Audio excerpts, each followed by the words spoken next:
तो मेरी ईमानदारी मेरे नेता के प्रति सदैव रहेगी, चाहे राजनीति फिर आगे नहीं करनी हो, वो मंजूर है। एक क्रीमी लेयर वाला जो विषय है वो हमारे नेता ने उसको लेकर पूरी टिप्पणी कर दी है। उन्होंने कह दिया कि ये छुआछूत वाली बात है।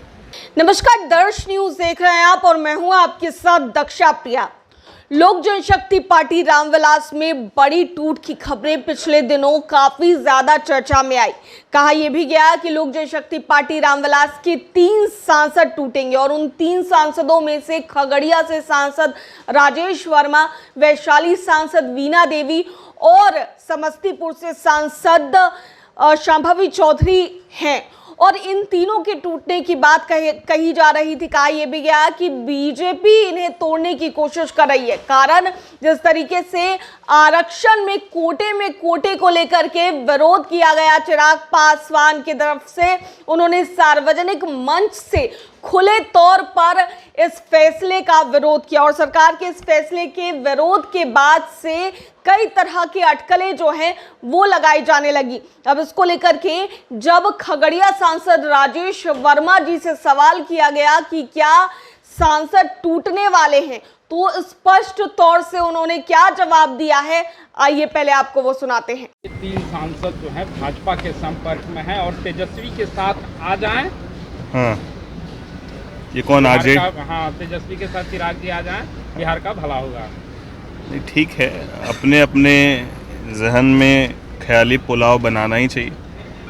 हमारी पार्टी पूरी तरीके से इंटैक्ट है और मैं अपने विषय में आपको स्पष्ट कर दूं कि जिस नेता ने राजनीतिक रूप से इतनी बड़ी पहचान दी, जिस नेता ने इतना बड़ा मौका दिया, मैं अपने नेता चिराग पासवान जी के लिए हमेशा धन्यवाद उनका और आभार व्यक्त करता हूं।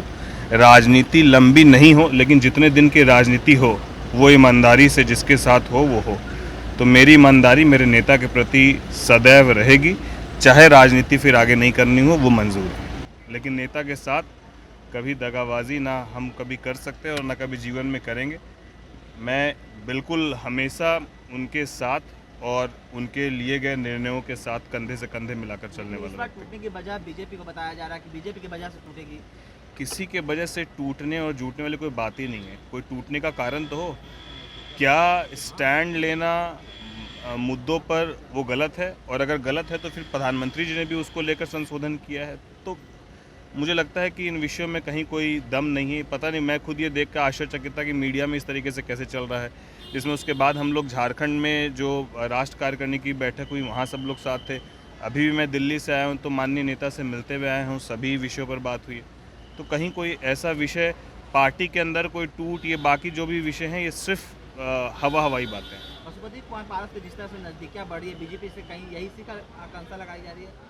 नहीं, अब देखिए, अब उनका क्या है, वो उनके पार्टी का स्टैंड है। हमारे पार्टी का स्टैंड बिल्कुल क्लियर है, जो आपको दिख रहा है, जो हमारे नेता का बयान है वही हम लोग का स्टेटमेंट है। ममता बनर्जी का कहना है कि जिस तरीके से बंगाल में घटना हुई पर चौकी साथ तमाम लोग सवाल खड़े कर रहे थे और करें कि अगर बंगाल जलेगा तो बिहार यूपी। कौन कह रहा है बिहार जलेगा? ममता बनर्जी कह रहे हैं कि बंगाल अगर जलेगा तो देश जलेगा। नहीं, ये अब इस भाषा से आप समझिए ना कि अगर एक प्रदेश की मुखिया की ये भाषा और ये शैली रहे जवाब देने की, जबकि उनके स्टेट में लॉ एंड ऑर्डर पूरी तरीके से ध्वस्त हो रखा है, ना तो घर की बहू बेटी सुरक्षित है। इतना बड़ा डॉक्टर के साथ जो घटना घटी, उसके बाद वो खुद सड़क पर निकलती हैं, जबकि पूरा लॉ एंड ऑर्डर उनके हाथ में है। वो खुद वहाँ की मुखिया हैं और वो खुद जो है पैदल मार्च कर रही हैं और अभी कह रही हैं कि झारखंड बंगाल जलेगा तो बिहार जलेगा। ये भाषा है क्या उनकी?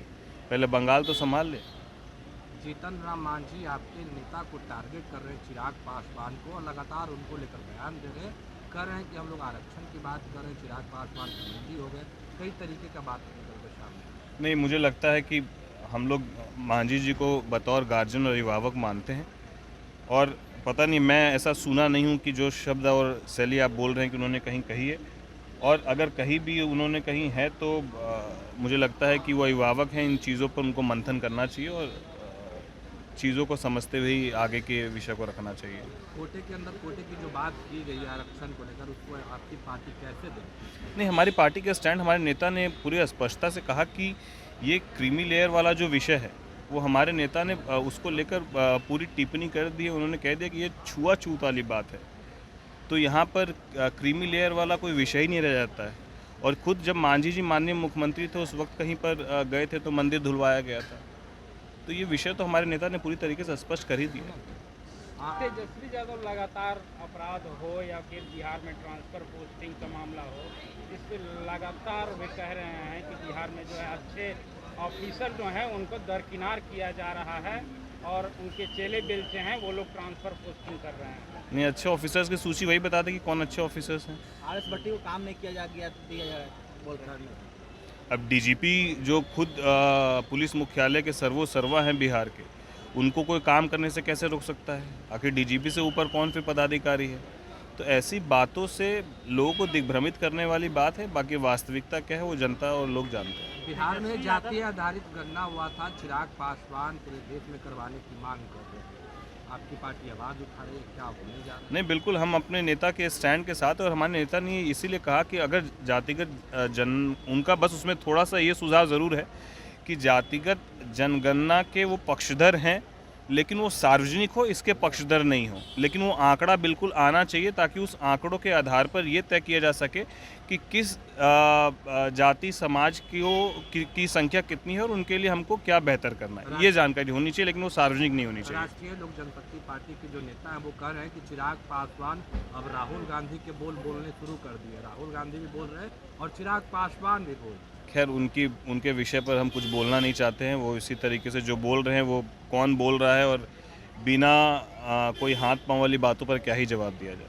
सर, फतुहा के गांव है एक गोविंदपुर, वहाँ की जमीन है, पूरे गांव को वक्फ बोर्ड ने दावा ठोक दिया है कि यह जमीन वक्फ बोर्ड की है।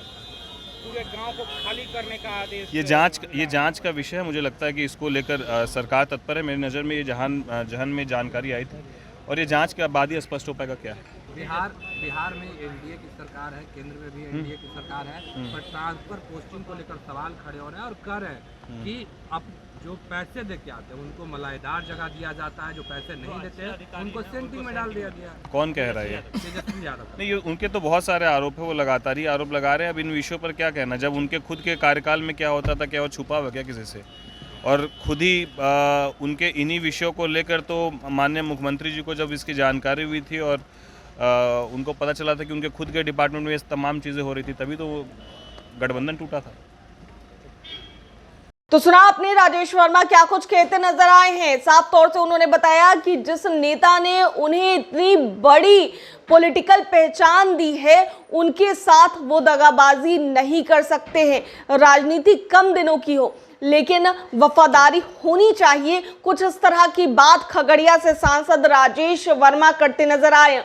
और जिस तरीके से तेजस्वी यादव की बातें कही जाए या फिर ममता बनर्जी जिस तरीके से ये बातें लगातार उठा रही हैं कि अगर वेस्ट बंगाल जलेगा तो झारखंड जलेगा, बिहार जलेगा और कई सारे स्टेट्स का नाम ममता बनर्जी ने लिया है। तो ऐसे में इन बातों पर क्या कुछ खुले तौर पर कह रहे थे, साफ तौर से आप सुन रहे थे। दर्श न्यूज में फिलहाल के लिए इतना ही। बने रहिए हमारे साथ देश और दुनिया की तमाम खबरों के लिए। अगर अभी तक आपने हमारे चैनल को सब्सक्राइब नहीं किया है तो हमारे चैनल को सब्सक्राइब कर ले, साथ ही हमारे फेसबुक पेज को लाइक करें और हमें ट्विटर और इंस्टाग्राम पर भी फॉलो करना न भूलें।